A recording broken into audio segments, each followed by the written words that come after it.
আরেকটি বিষয় আমি দেশবাসীকে সতর্ক করতে চাই, হেফাজতে ইসলামের নেতা কর্মীদেরকে সতর্ক করতে চাই।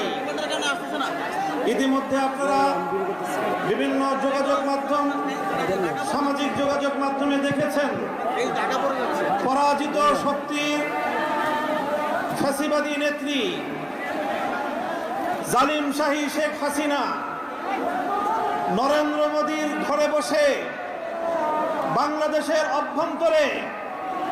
15ই আগস্টকে কেন্দ্র করে বিশৃঙ্খলা সৃষ্টি করবার জন্য তিনি উস্কানি দিচ্ছেন। বলতে চাই, আওয়ামী লীগের,